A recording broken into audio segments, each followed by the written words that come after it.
Omar, it's a pleasure to see you, meet you again. Thank you for coming onto the pod. I really do appreciate it. And I guess let me introduce you a little bit to the audience and the guests who will be watching this in the future. You've actually established a couple different things, and you've worked in HR, I believe, most of your life, and not just here stateside, but as well as overseas, right? So I guess let's go ahead and get started there. Tell us a little bit about your background and what inspired you to start Burak, or the story of how that even began. Well, thanks again, Daniel, for having me here. I appreciate for the opportunity.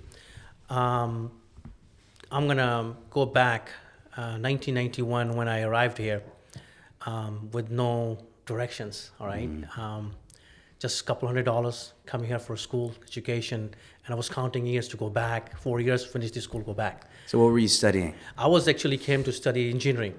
What kind of engineering? Aviation engineering. Okay. Because I grew up, saw my dad. He was working for airline, as an engineer, and as our they see kids, they see their dad as a role model.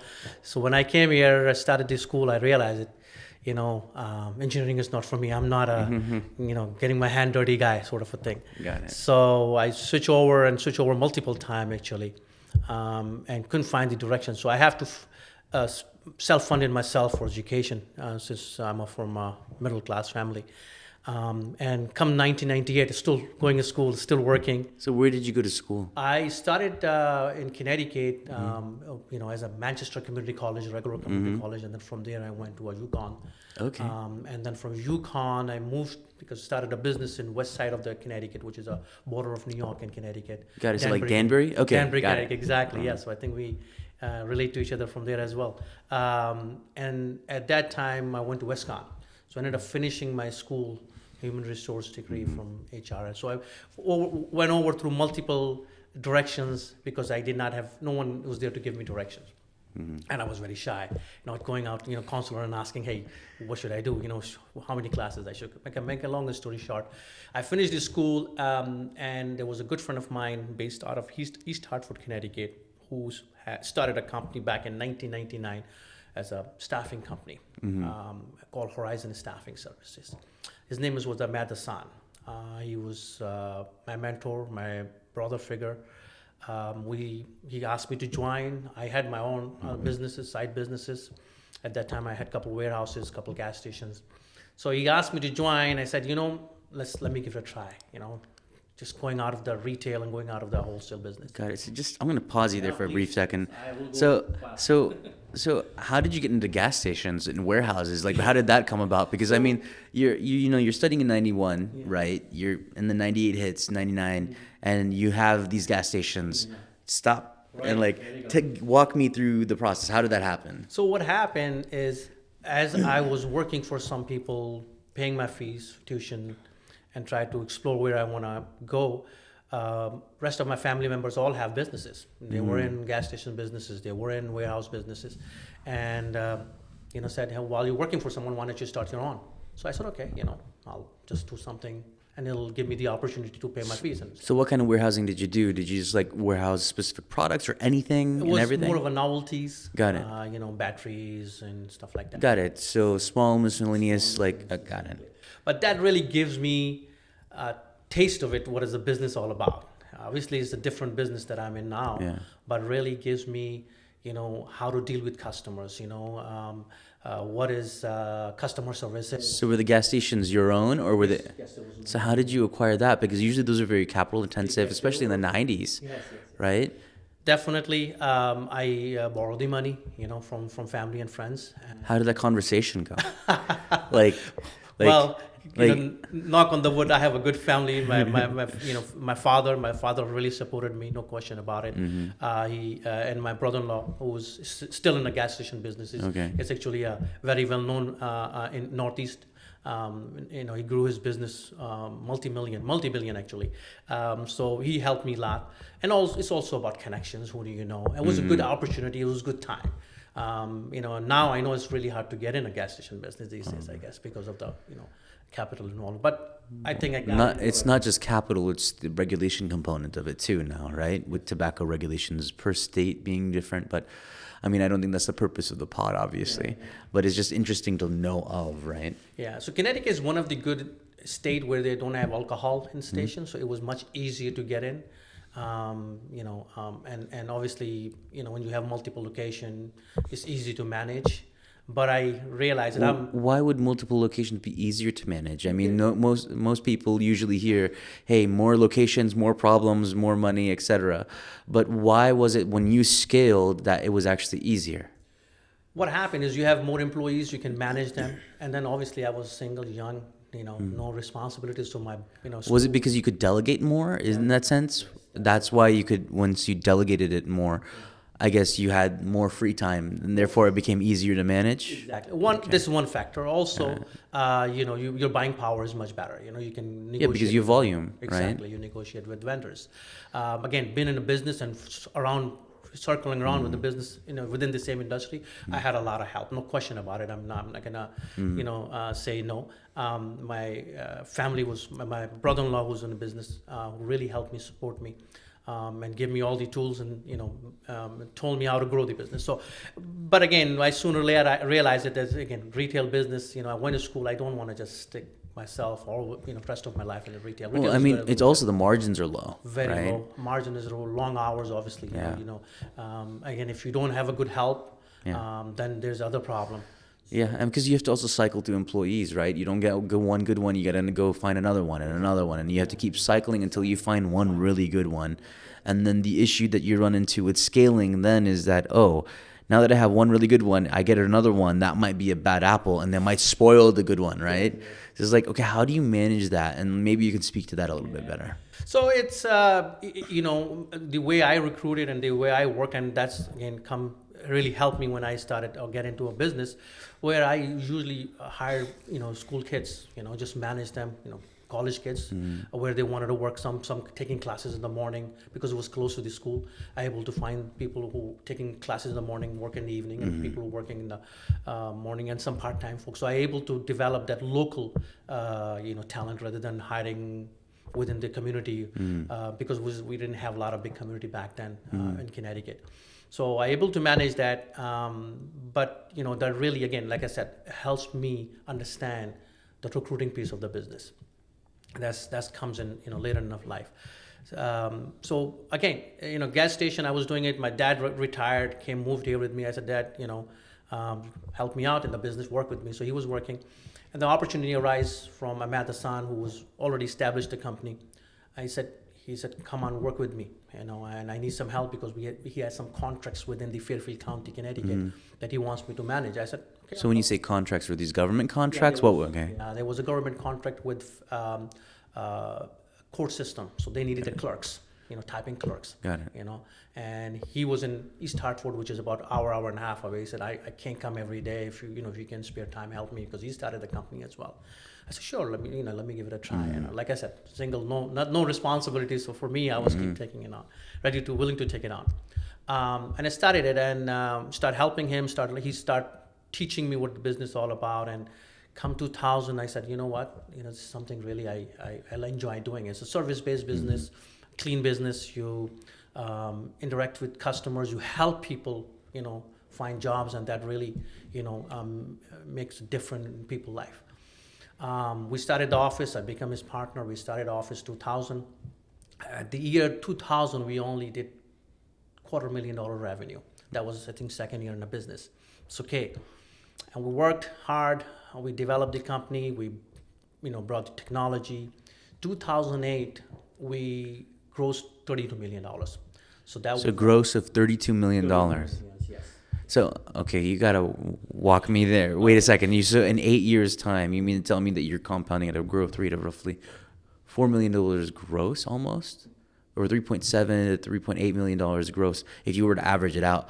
But, that's insane amount of growth. So that was So this is an HR company as well, or It was predominantly focusing on staffing. So staffing and recruiting for clerks. No, when we started as a clerks. Then we started growing in business into the other areas. So you grew in other verticals. So then how did you know when to grow into another vertical?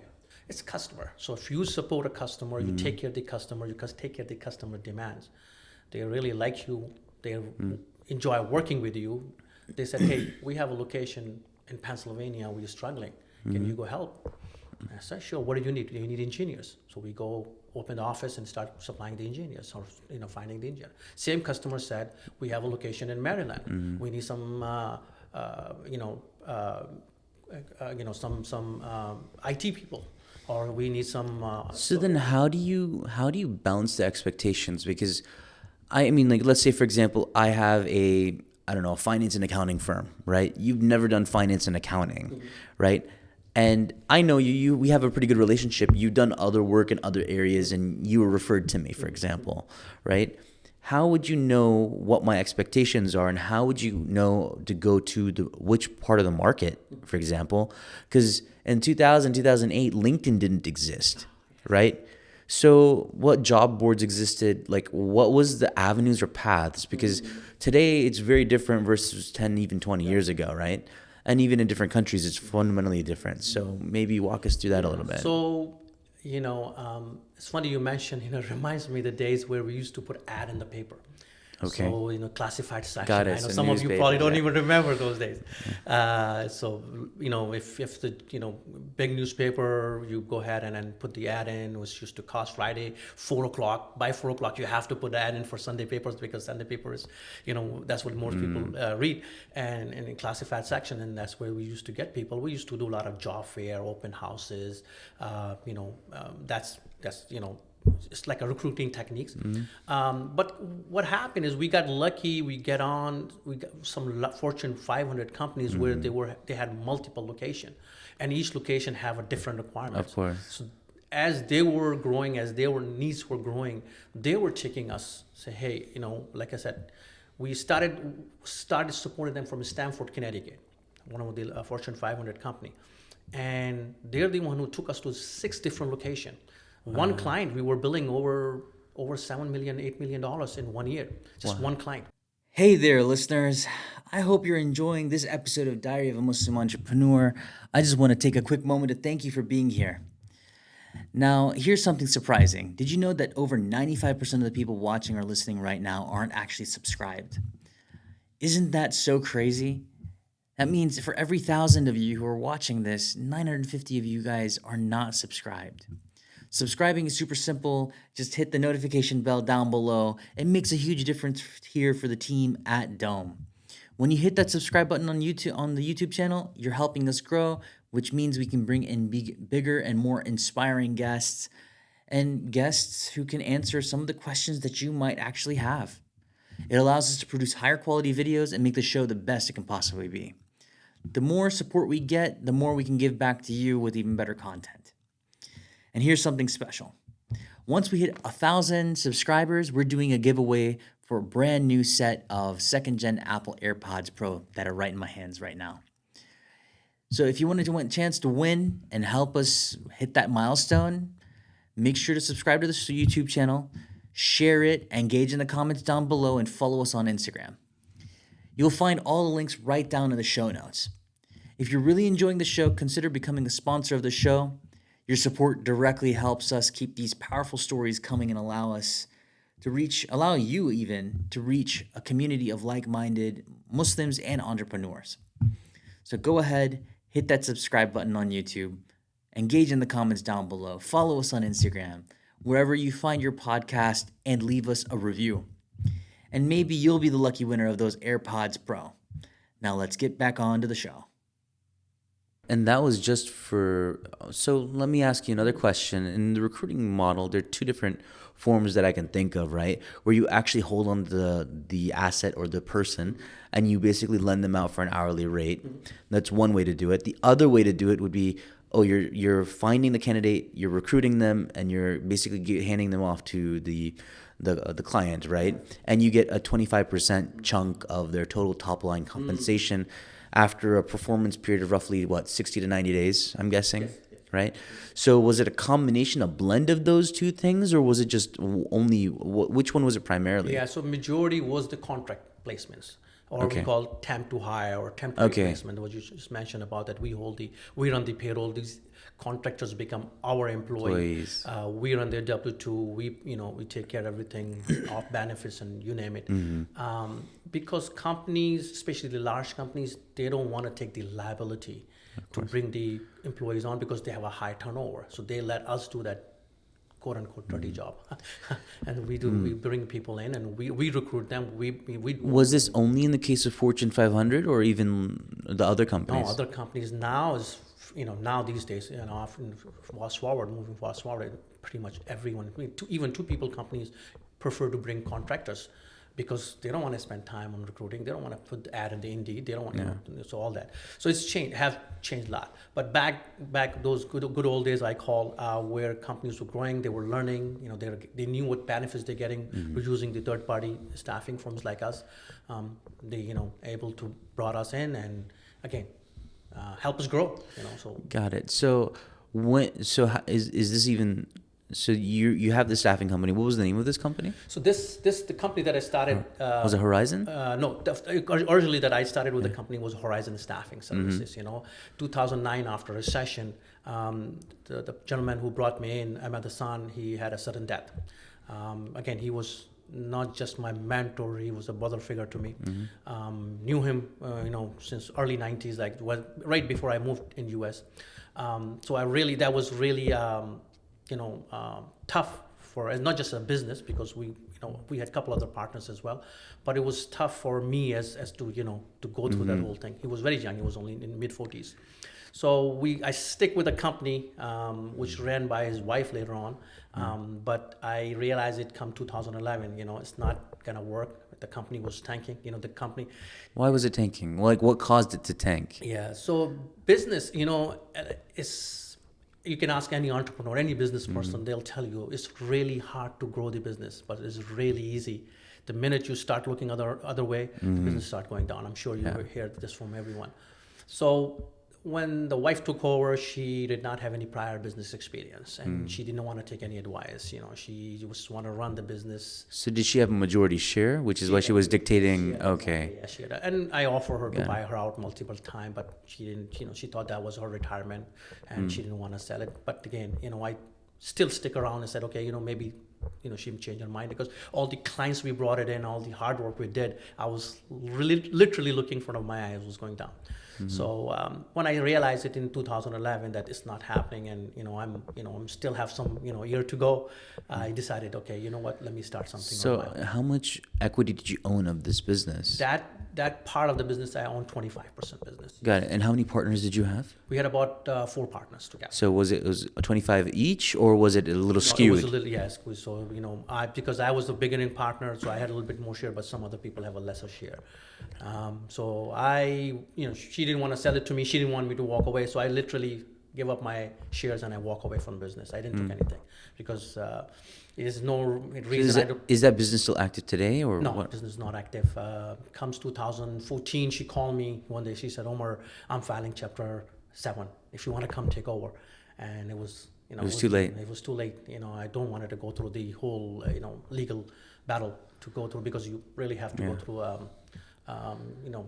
why the business shutting down and all that. So, Yeah, I mean, if she had no prior business experience, I mean, the best recommendation would have been to sell it. Right? Exactly, yeah. Or sell it or give it to sell it or give it to somebody who would be able to run it, or hire a CEO, or turn one of the managing partners into a CEO. So then that way they can build the business. She can still own her share.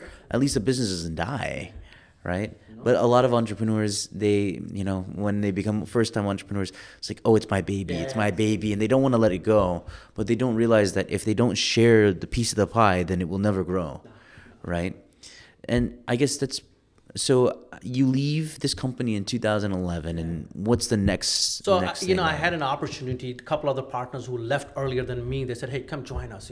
Because we are friends as well. And I said, if I join you, then I'll be still partner. And I decided, let me give it a shot myself. I know the business, I know the customers, I know the industry very well. And I said, okay, let me give it a shot. So at 2011 May, I decided with my wife to go in a business, and we started the company, My HR Management. But with the mindset, recruiting by 2011, recruiting would becoming a commodity. A lot of competition. There's companies operating from overseas here with a very thin margins. You have to compete with them. So I had a mindset, since I had a HR background. I didn't want to just focus on recruiting. As I started with zero customer. I started my own office, zero customer. I call myself old customers that I used to deal with, and started rolling in. But so you had no non-compete with your previous existing clients? Wow. Okay. I was a partner, and I left. You left voluntarily, right? Voluntary, and I gave them the keys. I didn't even, took my 25% share. So when I started, I had a mind that I wanted to not just focus on the staffing and recruiting, because I knew the recruiting is going to be changing coming years. So Why did you know? How did you know? You've been in a business, you talk with customers, Got it. So you got customer feedback loops, basically. Always customer feedback. Also, you take a pulse, you take an industry pulse. I have over 100 colleagues within the industry that we talk, we hear. So which industry are you referring to in this case? I'm talking staffing. Okay. So the people that we go with, there's our industry organization called American Staffing Association. Got it. SIA. So you meet with them, and you in the Northeast, you're talking with the people who are running the businesses in Northeast in the staffing business, and you're talking with other people. So you get to know where the industry going, what industry leaders saying. So you really you always in the business. If you're not looking 3 to 5 years ahead, trust me, like right now we're going through phase. And economic cycles, exactly. Obviously, right? Economic cycle, AI bringing a lot of changes, automation, all that. If we are not looking what's happening in next 3 to 5 years, you probably. So when you say overseas firms, did you take a look at firms like what, like Alexander Mann or Hamilton Bradshaw, like these are the shops in the UK? Or like Michael Page as an example as well? Were those your competitors? No, they were not. Because they come in for profit. That's right. They have a cost. Because mainly they were focused on like investment banking and like the consulting sector and IT and all those other things. I don't know what sector you specifically focused on. No, now these days we focus on more of a majority of IT. Got it. But we're talking about Tata. We're talking about. Okay, got it. So you're Tata and all. Okay. So those companies, because they come in, they operate 90%, their employees back in overseas. And so their operating expenses are relatively low and their margins are high, relatively speaking to the Indian rupee, and then they're making a labor arbitrage, right? Exactly. And also the industry shift came in. There was a lot of projects used to come out, and we used to feed the consultant to the projects. What happening come 2011, 12, and 13, even a little before that, after the session, a lot of complete projects was outsourced to these companies. So when they outsourced the entire project, which is $5, $10, $15 million project, they're bringing the folks from overseas. So there was a lot of H1 people start coming in, and at that time, they're paying those H1 people $20, $25, and we finding a local consultant, because we mainly focus in the US. Yeah, probably double that. $60, $65, $70. Yeah. So you can't compete. So those were some of the challenges you faced early on, and this company was called My HR. My HR, yes. So then, how did Burak even come about? So that's a good question. So as we're growing the My HR, I added more services, because you always have to again listen to the customer, listen what demand is out there and what our competition is not doing. So we started what we call RPO services within the HR, which is So what's RPO? recruiting process outsourcing. Okay. So basically, recruiting process is initially started with recruiters. So if customer needs recruiter on site for 3 months or 6 months, we can provide them on site. They maybe want an offshore, maybe a near shore. So we provided those. Then we added on if they wanted a payroll individual, someone who can process the payroll, someone who can process the onboarding, someone who can process the offboarding, all that usually comes in 3, 6, 1 year projects. We start taking those on. Got it. Then we also get into a payroll business where customer bring interns or customer bring, maybe they have a big project going in and they don't want to put these people on their payrolls. They give it to us to run the payroll. Thin margins, but you know what? Hey, it's better than nothing, right? And as long as it keeps the lights on for the business, Exactly. right? The core business functions are at least functioning. Um, okay, so then, So keep going, and I have as I said, I always go back every year or so to I retool myself. I go attend classes, or I go attend seminars, or conferences. conferences. Um, and I had an opportunity to work or not work. It's called 10KSB program from Goldman Sachs. Post COVID, or right in the end of the COVID, I applied for that, and they accepted it. And I did the whole course. It's a 6 month, is a whole semester course, with their, with Babson College from Boston. Okay, I'm familiar with Yes, Babson. exactly. Yeah. So really, it really changed my, future outlook. Said, how I'm looking the business. Really helped me greatly. I highly recommend for small businesses to go ahead, and it's free to no cost. Matter of fact, we actually had a fund. They paid us to go to Manhattan. We stayed for 1 week while we were to do our graduation and final exams. So in that program, in the end, my presentation, I had to give them a growth plan for a company for next 3 and 5 and 10 years. So I was looking at what else is out there within the HR that I can adopt, what companies are outsourcing. And I come across, it's called managed service provider. I don't, we don't want to call them managed service provider, because the market we catering, is I'm familiar with the term MSPs. yeah, So so managed service provider is usually, this term used in IT business, where company comes in and manage multiple vendors, IT vendors. What are we doing this for our staffing vendors? So we going in, we have our tool, our technology tool that we can bring in for customer, and usually each customer have 10, 15, 20 staffing vendors, where they're putting the job out to them, and reviewing the job, getting the resumes in, interview process, email going out, and email missing, and end of the day, then companies getting 10, 15, 20 different checks. We come in, we streamline. So from job order to interview process to onboarding and time tracking to invoicing, we're bringing under our technology. And customer does not have to cut 10, 12, 13 checks. They just cut one check. We take the check and we pass on the money to the vendors, staffing vendors. So, and we take a little bit portion from in the middle. This help customer, not just compliances because of the time saving on their accounting team. Also, they can track. How many jobs open up this month, and how many jobs who filled it, how many minority candidates comes in, how many job did not fill, and why they did not fill. So they can have this whole data and reporting. Companies loves it. So we decided to take that route. And that's where the Burak HR come in the picture, where we started it as a MSP. But I also decided this time, since my previous experience, we will not target Fortune 100 and 500, even though those are the companies predominantly. wait, why? What's the logic behind that? Yes, because obviously if you want to target that market, that's already occupied, already large players. So the idea here was you're going to go into an area where there's less competition to grow the business. Okay.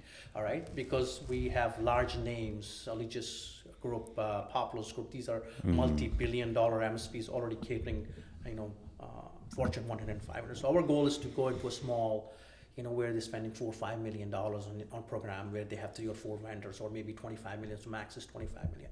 Those are the customers no one want to cater, because it's really expensive to cater those customers. The cost of doing business is much higher. We bring a different niche to it. We're saying we're doing a multi-tenant. So we have a technology tool. We can manage 5 clients under one tool with the same account manager, so just to keep the prices low, and that helps us. So then you pass on those cost savings down to the customer, Not or the customers, clients. goes to the vendors actually. Got it. Because vendors using our technology, so there is no additional cost to the customer. If the customer spent $10 million last year in staff aug, they're still going to be spending 10 million. Matter of fact, So what is a staff aug? it's the staffing business. I'm sorry, I'm using. No. It's fine. I'm familiar with the term staff augmentation, but the audience doesn't know, so that's why I was asking. So staff aug means in a staffing business. So if they're spending staffing $10 million, 2022, 2000, they'll still be spending. Matter of fact, they're spending less money because what we also do when we come in, we bring a rate card. So if one vendor charging you $100 and the other vendor charging you $80, we'll bring it to the balance whatever the market rate is, and customers ended up usually saving And money. I think the benefit here is that with a staff aug, you're bringing in well qualified candidates who already have the experience. So therefore, the delivery time to delivery should be shorter, right? Unless it's not a well vetted team, right? Definitely. Also, most staffing companies under our program, they compete for the job. So the delivery is much quicker. So if it takes 48 hours to deliver one resume, here you can get delivery in 22 hours, 5 hours sometimes. And that's customers likes it. And then you have, with the system, grade the candidate. So if 90% matching, 95% matching, 80% matching, So how would you gauge that? Like, you mean like, do they fill out a profile or something, and then it's automatically gauging that? Yeah, AI tool now they're working. So what we do is when we have a job description uploaded in the system and resume comes in, AI tool matches the resume to the job keywords, location and all that good stuff, and say, okay, this resume, because of the industry matching, because of the keywords matching, is qualified. 90. So just out of curiosity, I mean, like, this is just something that came into my mind, which was, you know what, how, I mean, like, everybody's heard of ATS systems. A lot of people in the past year have been struggling to find opportunities and stuff like that. And some people are blaming it on ATS systems, AI, that they can't find job opportunities. Are you seeing compression in overall all sectors of the economy, which is why people are not getting those jobs? Or is it that AI is actually helping replace so many jobs, therefore there's more compression from that side as well?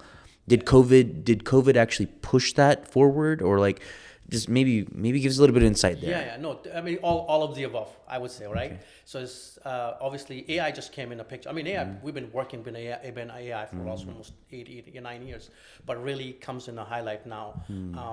So answer to your question in short, yes, is all of the above.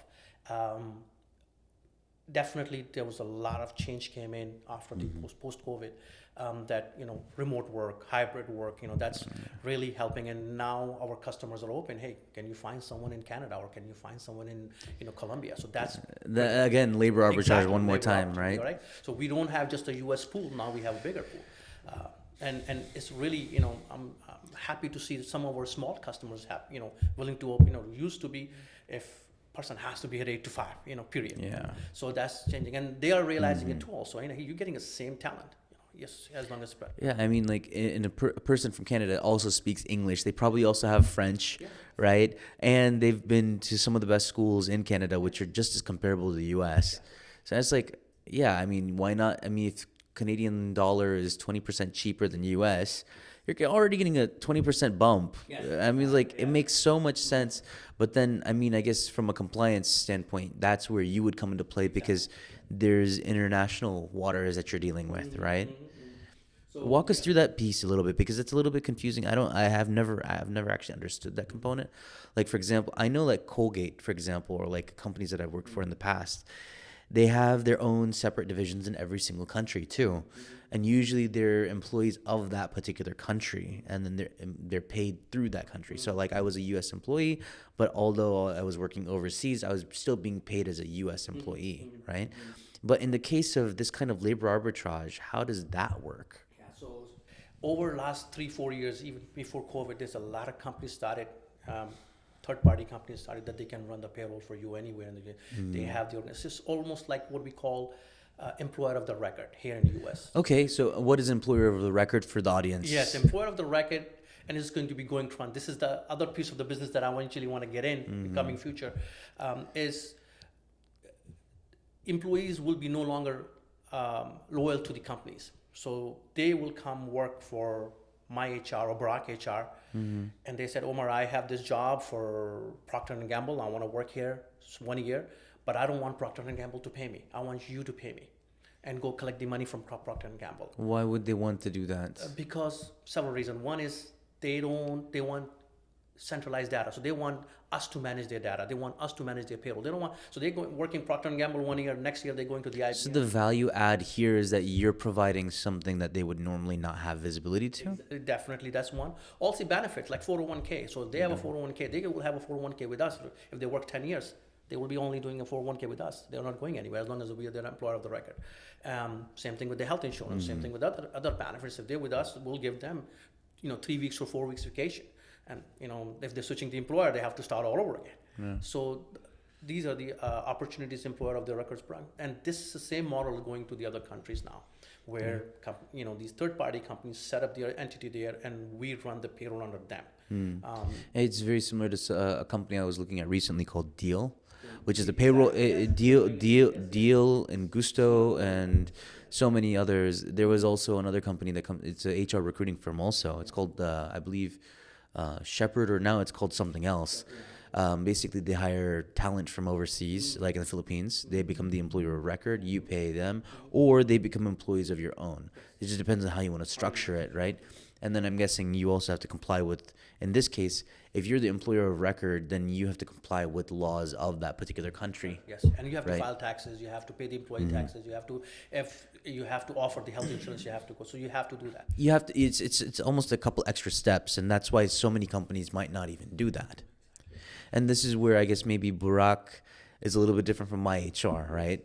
Especially because you're an MSP and you also offer these additional possible services. Yeah. So that brings, again, it's all about cost cutting, where the customers see, and then less headaches, and customers see the benefits. So that's really, the end goal, provide the services where, again, our goal is to provide the same services to small companies, mid-sized companies, where they no one want to cater them. Or no. How would a mid-size or small, medium enterprise know that they need your services? That's one thing that we're facing challenge, all right? That's a good thing you brought it up. Education piece. So, if I go to Microsoft and I say, hey, I'm MSP and this is what... Yeah, they already know what that is. They have been using it for 15 years. But if I go to a ABC company, they're only, let's say... In business for like 5 years. 5 years, and they're only spending $5 million on their payroll. The education piece is hard. We educate them what it is, how you can bring the value and what is the cost cutting coming from. What happened is we try to chase customer, and this is sort of a business secret, is where the management coming from some large companies. So if they work for, say, IBM, and they, procurement team, so they knew that what, MSP bring, but now they're working for this small company. You go and you look at the LinkedIn profile. Okay, they were working for IBM or So in a way, you can target those companies and you can find those people, right? Because mid-level management that's come from a bigger company already knows, but the smaller company doesn't, right? And then they would look like a superstar in a way, right? Because they're bringing in talent and pools of people. Oh, I didn't even know this was an option, right? So then it's in a way they're providing the education to the end user, which is interesting. In terms of marketing, like walk me through that little piece, because how are you marketing this business? Yeah, so marketing, when I was in staffing business, marketing was different. I mean, much different. You used to do yellow pages ad. Newspapers, exactly, like you were mentioning earlier. But now is more of it. Obviously, social media is a big role, right? Email marketing still. The cold outreach is dead. I still pick up the phone and call customers. Why is cold outreach dead? One thing is no one using the phone anymore. All right, you call, phone goes to voicemail. You can leave 10 voice messages. Nothing, that's not. And you can't even text them because you have to comply with the U.S. regulations, at least here, with the Can Spam Act, right? So then that becomes a problem unless they give you authorization, right? So my success here, since I moved here in Atlanta, is going in networking. I am part of the board, some nonprofit board, organization. Like I mentioned you earlier, U.S. Pan-Asian Chamber of Commerce. Got it. I'm a board member there. I'm really actively involved with what we call Georgia Minority Supplier Diversity Council, TAG, which is a technology of association Georgia, multiple organization like that. So I attended. So what's the benefit of attending an organization like this? Because somebody who's watching this, they're like, okay, I know that a chamber of commerce exists, but what benefit does it have to me as a business owner? Like, won't I be able to network my way into deals anyways, or would this provide me additional networking opportunities? What does it provide me that's fundamentally different from what I'm already doing? Good question. See, people who do business, if they like you, they know you, they get to know you. So business development is not a rocket science, but you have to develop these skills. You meet with them one time, you send them the LinkedIn connection, you send them the hello note. Now it's no longer a cold outreach. Yeah, It's become it's a warm. Exactly. Exactly. Then you send them your newsletter, and after 4 or 5 calls, you bump into them again, and you bump into them again. Now if you ask for business, they know they cannot. They have to eventually say yeah or no. So that's why it works.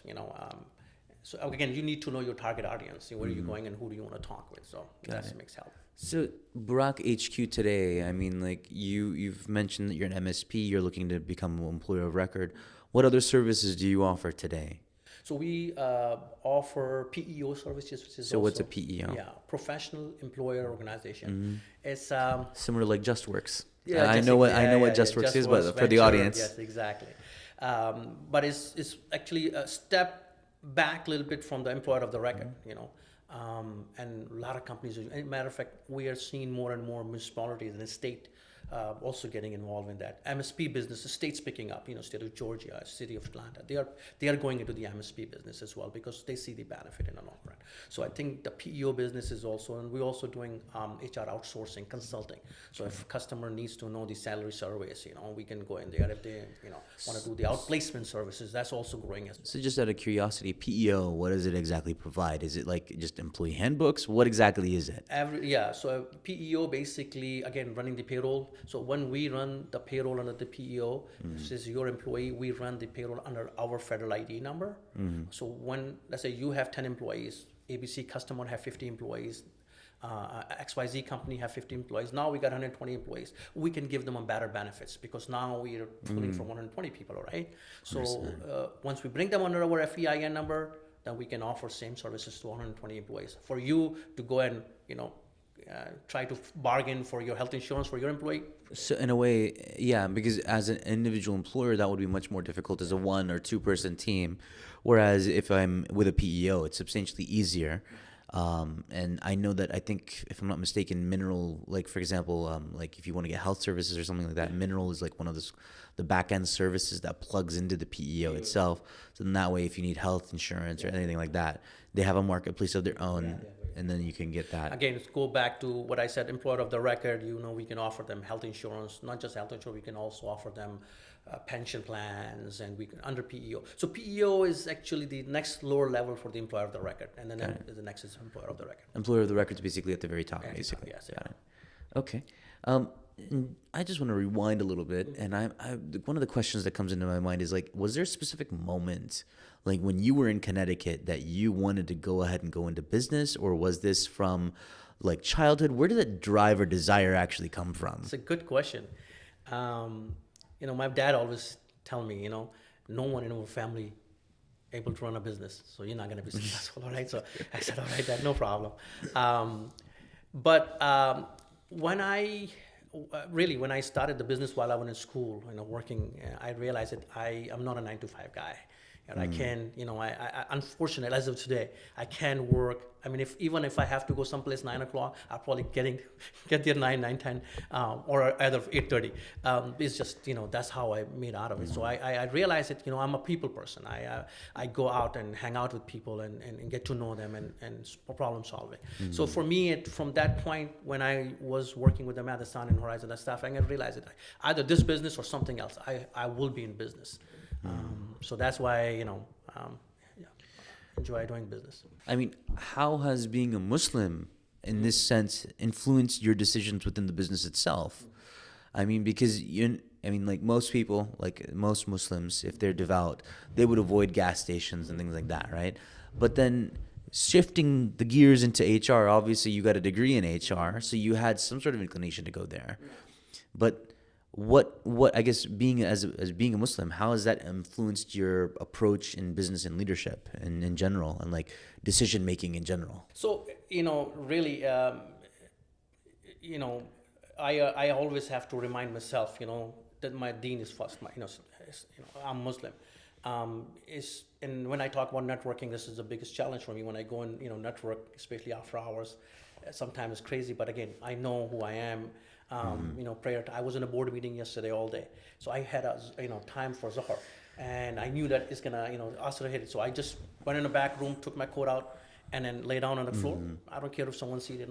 I become more bold, more open now. I used to, when I was young, used to be a little different, but really, it just look at all our prophets, our Sahabas, they were. I have not read someone work for someone. Right? Yeah. I mean, unless I don't. No, I mean that's very much the case. Most of the Sahabi did have businesses. Khadija bint Khuwaylid radiallahu anhu, like, Umar ibn Khattab, Abu Bakr ibn Siddiq, right? All of them had businesses, but there were people who would work for others, right? Although they're not well known, I mean, like even when you get in the books of fiqh, there's like specific sections on like being a mudarib, or like different kind of structures that exist, right? So they did exist. It's just that it wasn't talked as much about, right? And the rights of the employees and things like that. That's something that I believe, if I'm not mistaken, Umar ibn Khattab actually expounded upon, but not many people know about it, right? And it's just a topic that I've always been interested in, and something that I want to bring through the podcast, right? I mean, what outside of like social gatherings and things like that, have you faced any sort of really unusual circumstances? I mean, being a Muslim entrepreneur, whether it's social gatherings or anything like that. No, yeah, definitely. Besides social gathering is one of the things. Now I've come over now. I mean, I know how to handle and manage that part of it. But there was some opportunities came to me from, hey, said, we want to do business with you because we have what we call a woman minority owner status as a certification, and opportunities was very good. But that was not. I was alcohol. I mean, it was a wine company. One of them was more of a riba company. We don't want to go. That's our principle. So we really walk away from that. I think it was a very lucrative opportunities, and the person who was into he was kind of shocked. He said, this is business. Business is business. I said, no. No, business has morals for a Muslim at least, right? And I mean that's so interesting. I didn't think that from the HR perspective that there would be a conflict with at least Islam to a degree, right? But I guess it is possible because if they're selling alcohol, then yeah, it's a no-go. If they're dealing with anything that's completely forbidden, selling a pork or anything like that, or selling anything that's haram, it's like immediately it's like out the door. Like, I'm sorry, but I won't be able to do business with you. And then maybe you toss that business off to someone else, right? Not even. I mean, yeah. I mean, I can refer to someone else. But the other biggest challenge I wanted to talk about, and I don't know, it's just maybe me or more Muslim entrepreneurs, is the financials. I mean, I can grow my company much more faster if I have the capital. And obviously, when you go try to get a capital, you have to get involved with. So why would you need capital in an HR business when most of it is commission driven? No, it's not. Let me explain to you. So you talked about earlier contract employees, all right? Yeah. So when we hire a contract employee, let's say we're paying $100 an hour, works 160 hours a month, you have a $16,000 or $1,600 payment. We pay the contractor, but we don't receive the money for 30, 60 days, sometimes 65 days. You have to keep running. So there's a lag. Exactly. So why wouldn't you just stipulate that in your contracts that within 30 days you need to pay, or within 10, 15 days? I mean, because you're running payroll too, right? So then, I mean, if you're, I mean, that would just make more business sense. It's easier said than done. Of course. Because customers, they have accounting systems in place where they don't accept contracts 30 days, payments, or 35 days payments. So you cannot just go ahead. And we tried multiple times. Some customers are open to do that. They pay in 15 days. But majority of the customers, because they're also waiting money to come in from So someplace. why that's such a big risk, right? Like, I mean, imagine you're running a payroll of $100,000 and like, holy crap, like, what do I do? I mean, like, I don't even know if I'm going to get the full 100 grand. Yeah.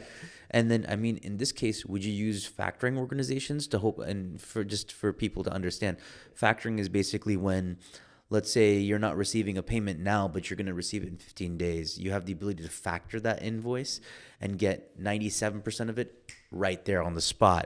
So did you have to leverage factoring in the beginning of this particular thing? Like this is we used factoring in the beginning, thinking that factoring provide other services as well. They do the invoicing for you, they do collection for you, they do a little bit bookkeeping for you. And as my son becoming more alim, he started running that stuff. He said, "Dad, it's money to money. It's not allowed. It's not allowed." So we are kind of in a limbo right now, where we can quickly, rapidly grow. Not even that, I have opportunities to buy some businesses. I can go, obviously when you go buy the businesses, you have to put some money down. And I don't want to use my cash reserve to put the money down, because coming next 6 months, I think there'll be a lot of opportunity to buy some businesses. Of course. I mean, even I foresee that in the market. I mean, like we're seeing, actually there were a couple businesses that I was looking at. I mean, whether it's in healthcare, whether it's in something else, right? $2-3 million EBITDA, and they're just not optimized. Like whether they're running fax machines and like old stuff is like what in the world? Like I could optimize this business left, right, and center, and then institute like so many AI systems or even system automations, right, in general, which would then get it to the next level, push it to the next level of EBITDA and then multiples, right? So I guess. So that's interesting. Like you, like from an Islamic standpoint, you're actually integrating those things into your business as it grows. I guess, I mean, if somebody's starting this up for the first time, obviously that's very painful. That's capital intensive. So would you say, like, is it permissible to go and run the business until you're liquid enough where you can do that on your own and then remove the factoring component? I mean, would that, I mean, because credit is not haram, right? Because there used to be, there's contracts in Islam. I think they're called Beit Tawliya or a couple. I forget the exact name off the top of my head. Where, like, for example, if a farmer, for example, is growing strawberries, and a merchant needs those strawberries, and they're not in season, but when they're in season, he needs a delivery of 5 tons. Obviously, the strawberries haven't been grown, but the deposit needs to be there for the strawberries to then be delivered at a later time. And then once they're delivered, then the final deposit is hit. So there's an element of credit that exists in that, right? So credit in itself isn't haram. It's just the mechanisms under which it at least doesn't incur riba, which is the increase. It shouldn't be more than the stipulated amount, right? So how does riba, or how does, I guess, explain to me, what do you mean by money to money? Like, is it because you're exchanging cash for I mean, like, but they're providing a service, aren't they? Yeah, they do provide service, but again, end of the day, if you borrowing, you're not selling any tangible item, all right? So it's just a piece of paper, the invoice. But isn't that also like the selling of services? That's not tangible. That's what initially I thought, right? I asked some ulmas, I said, hey, I'm selling the invoice. They're giving up front 95, 96, 97%. And then they collect, whenever they collect the money, they pay rest. If you look at, logically, it makes sense. And they also provide other services. I always thought of providing other services, okay, great.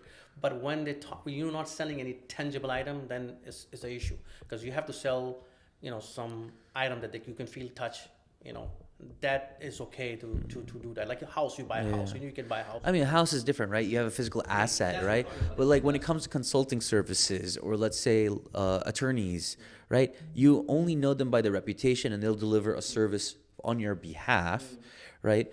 With a factoring service, that's something actually maybe when I get an alim or a hafid or a mufti on the show, that's a question for me to ask them. Definitely. And ask my son, he will be able to give you a better understanding, because we have done, thorough research on this topic. And I'm sure, ask someone who has knowledge about it. A lot of ulmas that doesn't even have knowledge about this. Of course. I mean, because most of them are general family practitioners, right? They're not experts in business fiqh, right? Which is very hard to find. I mean, there are very few scholars who are even in that, like, I mean, like you'd have like, Oh my, Handful only. it's only a handful, right? And then it also depends on which school of thought you also follow too, right? That's another like deviation in itself. Which, like, I mean, if you You don't want follow to the open school, that Pandora box. right? That's another Pandora's box. But I mean, like, technically, I mean, like, if you're Shafi, Hanafi, Maliki, whatever it is, I mean, like, you follow different sets of rules when you come and how you interpret certain things. Nothing wrong with following any of the schools, right? Because they're all valid. But I guess this leads me to my next question, which is like, have you seen any failures or setbacks in the HR business ever since like the like 2000s up to now? Like, what were your major setbacks or failures that you've faced? And then, what advice would you have for those struggling to even push through those tough times? You know what? I want to say something to everyone who's thinking to get in a business or who are in a business. If you don't have a failure in the business, then you must be doing something wrong. All right, that's my personal, 25 years, experience. Yes, we did have failures. We started a couple of products, didn't really work out. We spent a lot of money, and really decided to back off. That's one thing. So give me an example. Like was this shiny object syndrome? What was this? Well, because we thought that customers asking for it, maybe 2 or 3 customers had a good demand, but then you try to you spend money, you do marketing. Oh, so it was like a false positive. False positives, exactly. Got it. Especially in the COVID time, we tried a few things and really didn't work out. Of course, because that was like completely uncharted territory for every business, right? And we were looking to reinvent ourselves as well, like everyone else, because the business was completely shut down. But also, the biggest setback we have is customer didn't pay us. One customer didn't pay $250,000. Just they filed Chapter 11, 7, whatever. Yeah, and then therefore they're not obligated to make the payments. Exactly. Yeah. There's one customer. I mean, I have a customer out of Boston. He didn't, he's a good friend of mine. I knew him for 15 years. He started a data center and didn't able to pay me $80,000. I'm still, in a hole. So those things really, and not just talking about the cash flow. It's just, when you have these bumps, how do you survive? So what we try to do is we try to, try to put some money aside as a saving. I follow Dave Ramsey. I don't know whether you heard of Dave Ramsey. And really listened to him. I attended his entrepreneur leadership. He's anti-credit, completely anti-credit. Cut the credit cards, all right? Cut the credit card. I'm a big fan of him. So he always said, take money. If you're making, million, and put million on a half 100,000 on the side for your rainy day. So we try to do that, but again, So let's say you're like a young kid, right, is watching this show. They're in their 20s. They don't have a lot of access to capital. So they have to leverage credit or borrow capital or do something in order to maybe grow or even start the business in some cases. So what kind of advice do you give them? Because Dave Ramsey's approach is amazing in a sense, like, oh, just save up, right? But not everybody's patient. So, and to a degree, I hit that button.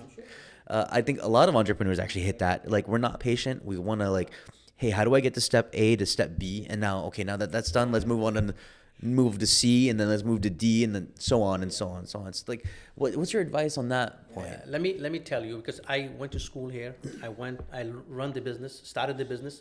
When I started my business, my HR management, trust me, I'm telling you, not lying to you.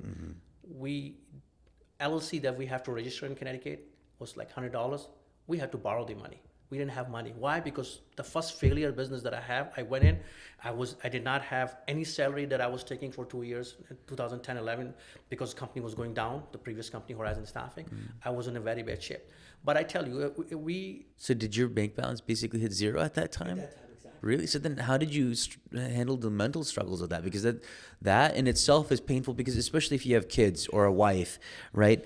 You have a mortgage or a house, rent, you got so many other things, and then you're basically alone and you're looking at your bank statement as like negative $1,000, like, and you don't know how to dig yourself out of the hole. Like, walk me through the mental, that moment that you were in, like, just walk me through it. For one thing I can say, credit to my family, my wife and kids both, that they really, trusted me, that's course. And really, I had to decide whether I should go work for someone, which is much easier, or go and start my own. It didn't mean I didn't, I went on and worked for, evenings and afternoons, so just to make sure to pay the bills while I'm, started my business. And not even just when you started the business, where the capital is going to come in, as I mentioned to you. So it was a tough time, obviously, but the family support was there. My wife knew where I'm coming from and where we're going, and I was determined. I said, you know what, this is it. I know the business. I know we ran a successful business before. I know I can do it again. When you have that confidence, and obviously support definitely is a big plus. And then also I had a support system around me. So I have a lot of entrepreneurs who can guided me at that time, a lot of free people. And I did at time, I went in and did the factoring, because I wasn't aware, and I looked at my options and I ended up going to factoring. Factoring, by the way, just between you and me, is almost like a payday loan. You get stuck once, it's really hard to come out, because they just get you in there. And because if you don't make the payment, or if you don't pay it back, if the customer doesn't make the payment, then and they don't want you to leave because they're making money, right? Of course, right? So, they're taking 3% off the top. Exactly, yeah. So on $1 million, 30 grand. On 10 million, easily, three.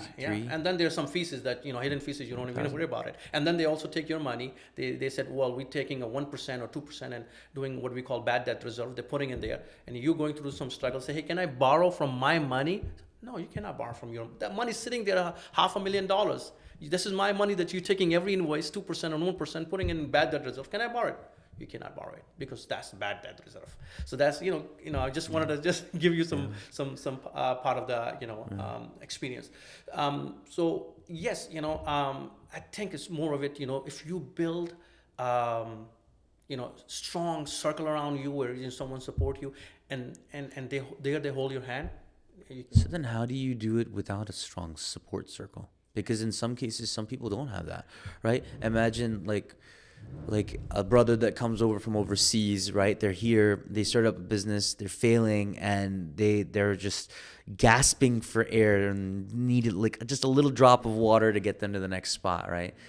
That's a tough spot to be in. And like, I guess you're fortunate in that sense that you had the support system to help you. And you're lucky in that respect. One thing I do is I become a support person for several people. Over the years, I helped start several people's businesses, not just regular staffing businesses. I created my own competition. I really don't believe competition. Those people. The pie is so big, right? So big, it's multi-billions of dollars. Yes, exactly. I mean, if your business is doing millions, there's no way that you're saturating the market. No. Right? Not even that. Now some of those people I helped them start the business. They're my partners. They're helping me get the business, and I'm helping them to Yeah, it's like cross-pollination, right? It's sort of like bees working together, right? Exactly. It should be like that, but realistically speaking, but it's not, unfortunately.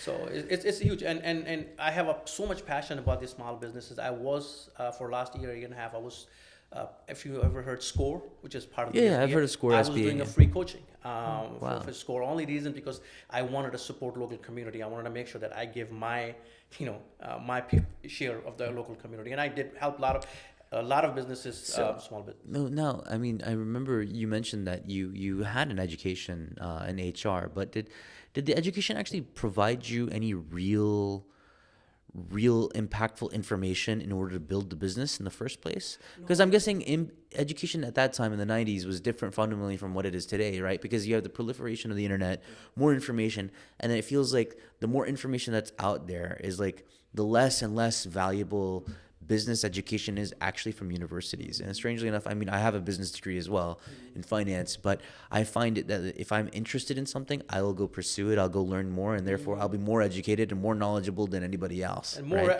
revenues, avenues you can go and get. Exactly, but in the 90s it was totally different. So then did the education in any way, shape, or form help you?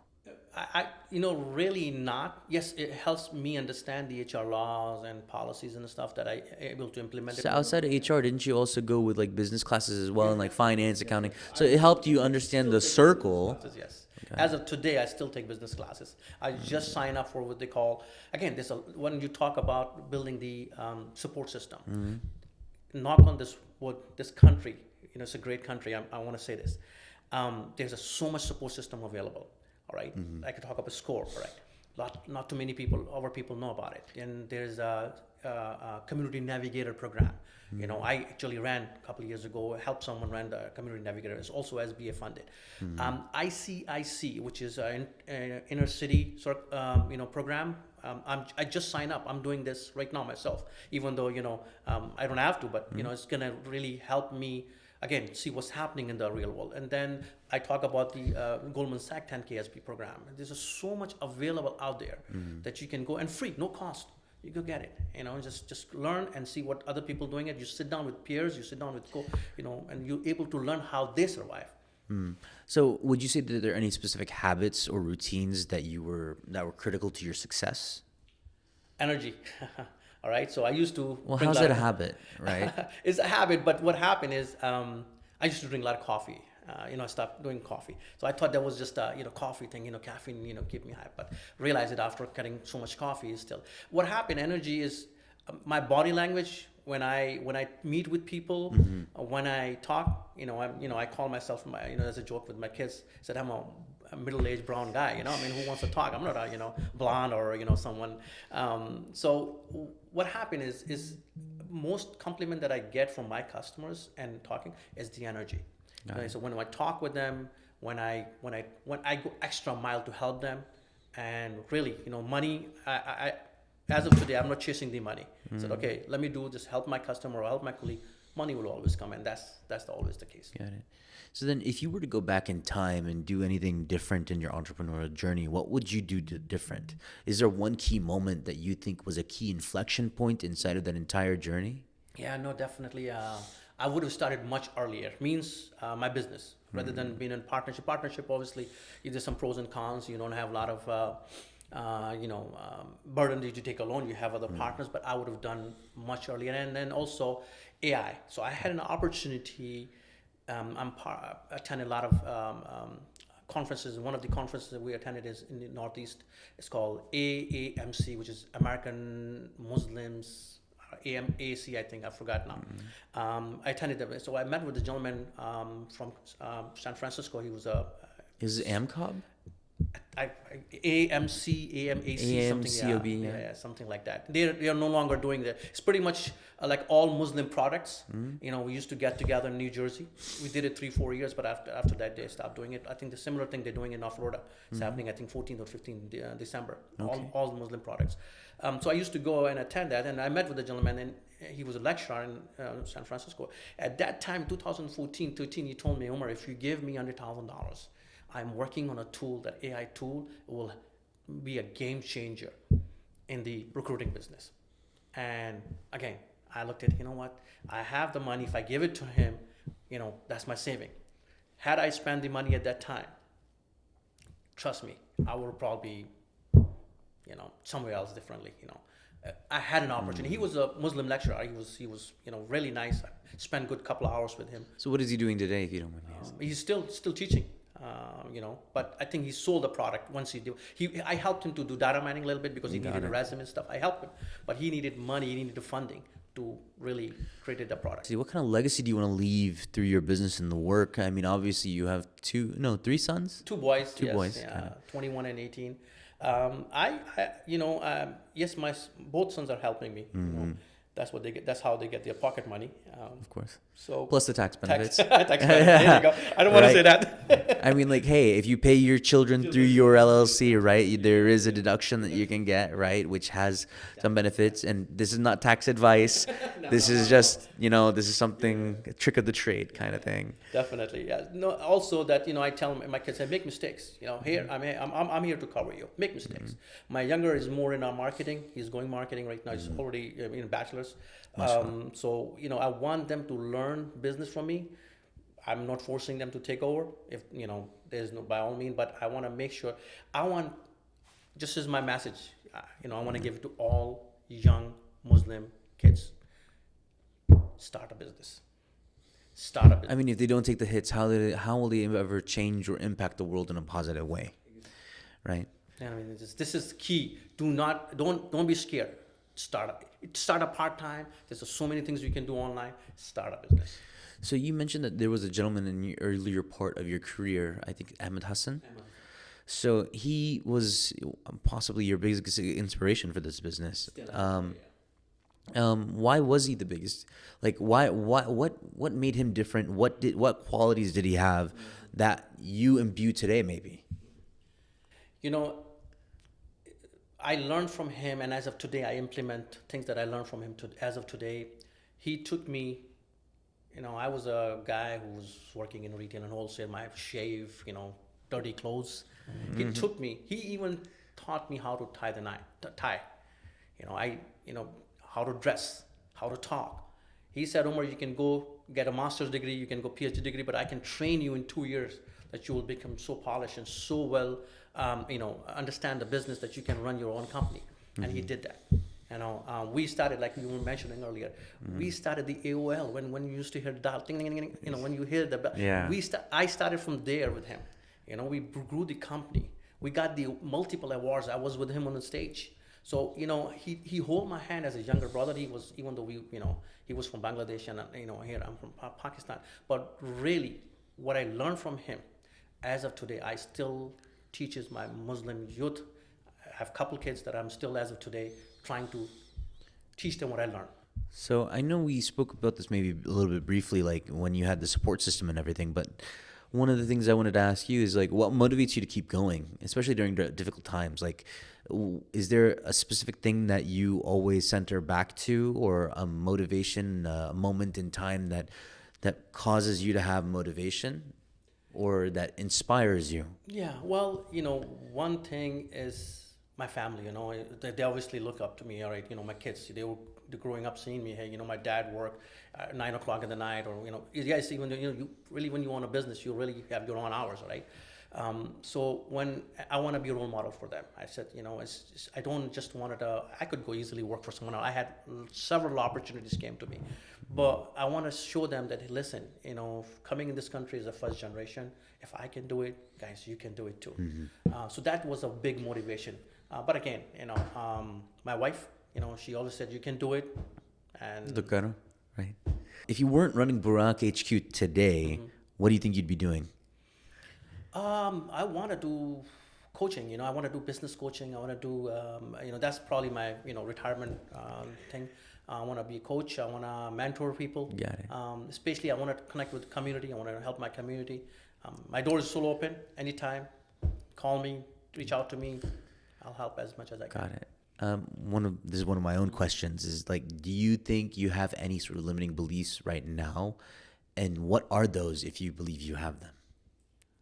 Elaborate more. What do you So limiting beliefs would be like, for example, let's say I don't believe I can get past $1 million, or I can't believe I can do this, or like those are limiting beliefs. And then once you break them, or somebody shows you that, oh no, that's not valid, right? Oh, like for example, I don't know how to grow this business beyond 5 people, right? That's a limiting belief. But you go to speak to somebody, or maybe you talk to somebody today, tomorrow, and they show you the path to get to 10, 20, 50, 100 people, or maybe going from 1 million, I can't get past 1. I don't know what's wrong with me, right? But that's a limiting belief. Obviously, there's a way to scale past that. It's just what piece of knowledge, or one piece of what do you need to do differently to help you achieve the next target, right? So those are limiting beliefs in general. As I mentioned earlier, as an entrepreneur, as a business person, you have to be always looking 3 and 5 years, ahead, which is I actually learned in 10K SP program with Goldman Sachs. That's the vision. So I already know where I'm going to be in 3 years. If I don't prepare myself, 50 million or 100 million, my goal is to hit 100 million. When our goal to hit 100 million. We already know. So as an entrepreneur, as a business owner, what I'm doing right now, I'm placing the puzzle. How would I say? Puzzle pieces. You're assembling it right now. That when the company is getting to 20 million, I know these things already been in place. I'll already be looking 50 million at that range where I'm going to be putting, ahead of it. So there's no limitation. All right, sky's the limit. Our business have potential to grow over, $250 million, $300 million easily. So just out of curiosity, how much are you in the 7-figure range, 8-figure range now? Mashallah, that's amazing. I love reading books. I love listening to podcasts. Obviously, we're doing one right now. And you're doing pretty good, though. and thank you. I appreciate it. What's a book, podcast, or a resource that you recommend to other entrepreneurs outside of yourself, of course? Yeah. I used to listen. Gordon's, I forgot his name. I have stopped listening him for some time. But Dave Ramsey is my because he have also entrepreneur. One book that I read, and I recommend my kids as well. They're one of them reading, and one of them is still. Question before question. That book changed my life. QBQ. And they also have carrying on from there. That book really when I grew up, and obviously I'm not saying everyone, but we used to blame other people. That's a very Pakistani thing to do, right? I don't want to say that, but Hey, I'm gonna be the first to say it. I hate it. I hate it. So QBQ is that book. When I read it, when I did the whole thing, it really changed my life. Really changed. I highly recommend that book for all of our Pakistani friends. Got it. I mean, like I grew up here where like I was always questioning, right?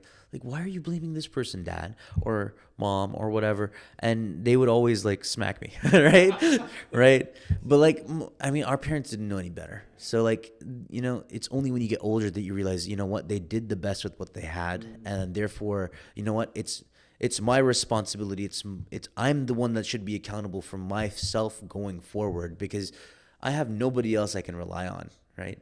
And although in some people's cases they might have support systems, and some people they might not, or they might be somewhere in between, right?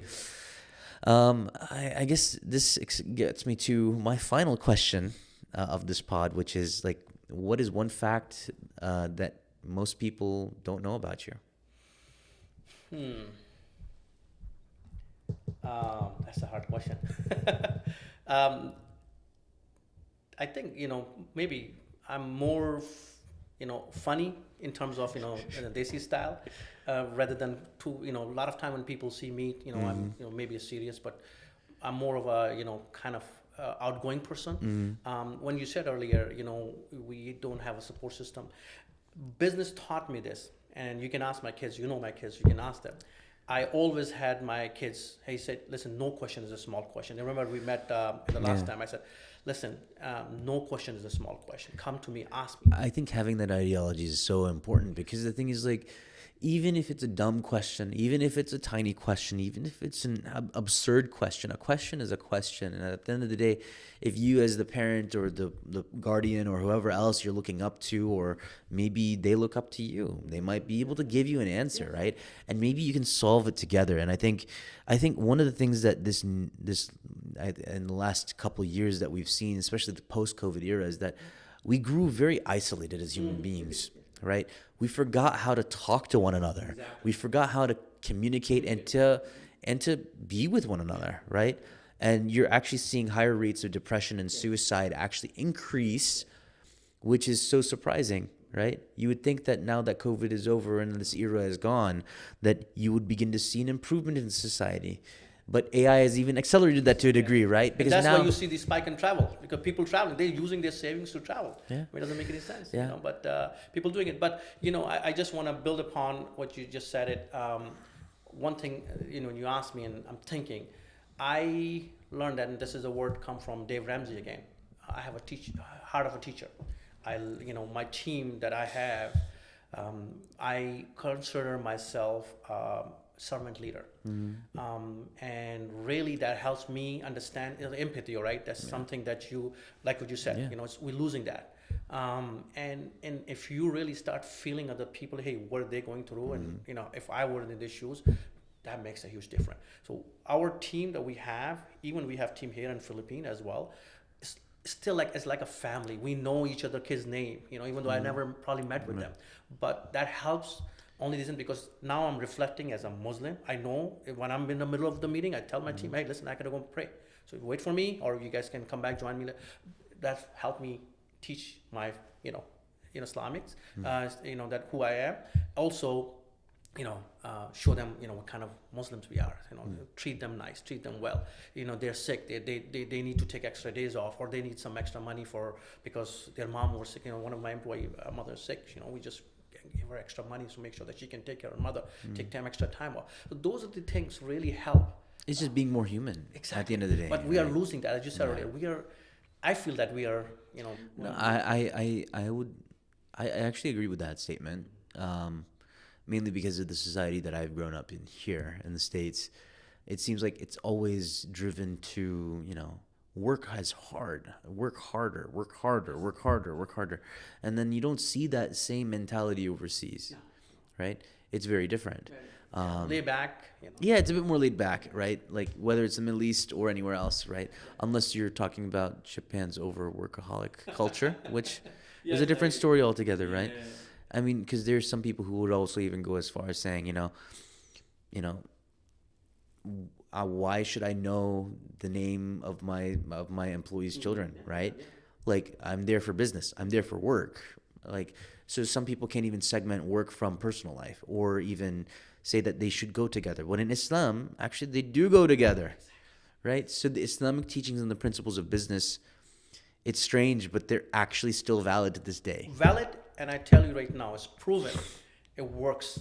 It's proven that you make other people realize it, that hey, you know, this is the deen, and then they come to you, ask you a question, and you have to answer the question. You know, I mean, definitely you have to know. But really, it helps. I'm not saying that I'm a perfect Muslim. To be very honest with you, you know, we all make mistakes. I mean, have all of us make mistakes. Nobody's perfect. At the end of the day, the only ones that were perfect were the prophets, right? So and even if you think about it, take a look at the children of Yaqub, right? They were children of prophets, and they did heinous things. So it's like if the children of prophets were able to do that, so then how in the world are we supposed to be even in comparison, right? Now, it's again going back to what I said earlier, and I wanted to ponder on that again and again. Is if you have a support system, right? So now my two boys, they are becoming alim, mashallah, and they're really, you know, hey dad, this is right, this is wrong. So I had to listen to them, you know, because I'm a street, you know, smart, but they are, you know, they understand the deen. The other thing is I wanted to say, you know, Ahmed Hassan, who was my mentor, he used to tell me about coaching. I'm going to go back to my coaching and mentoring. Why did Michael Jordan had a coach? He was the best player in the world. Okay, back then, 90s, you know, early 2000s. It was to make him so different, so unique. It's sort of like, I believe before we were having our conversation, before we started recording, right? It was creating that spike on yourself, right? That spike of complete difference, right? Where like you are so good at whatever you're doing that nobody can really measure up to you, and that's what makes you unique. But think about this way: if Michael Jordan was, you know, best player in the, you know, NBA history, why he's not coaching? All right. So, you know, I'm not saying that he's not a good coach. I don't know the history, to be very honest. But what I'm trying to bring here, we all need coaching and mentoring, and it comes from, actually, if you look at it, it comes from the Huzur Sallallahu Alaihi Wasallam. He was a coach, he was a mentor for all Sahabas. Right. I mean, that's how counseling even came about, right? Came about, so exactly. It's like, so counseling, coaching, it's the same, same concept. I mean, that's how we learn the Quran. That's it. Right? That's it. Through sessions. Yeah. So it was a pleasure having you, Omar. Where can people find you on social media? I'm all over. I'm LinkedIn. You can go or type Omer Mutaqi, Omer Mutaqi. I'm there. I'm very active on LinkedIn. My phone number is there. My office number. You can text me, no problem. My email address is omutaqi@burakhr.com. Got it. I'll leave those pieces of information in the comments section down below. But I guess anyone have any question, want to know business, want to know staffing business, don't hesitate. You might regret that. Don't worry, I enjoy that. You know, so that's some. Listen, if I took it from someone, I want to pass it on. Of course, I'm not going to take it to my. Not to say it in a negative light. It's just, it depends on how many people watch it. 10,000 people, you never know. Never know. Don't worry. We'll help you get there 10,000. Hey, inshallah ta'ala. Absolutely. Well, it was a pleasure. Thank you so much. So much for your time, Danial. Thanks for having me.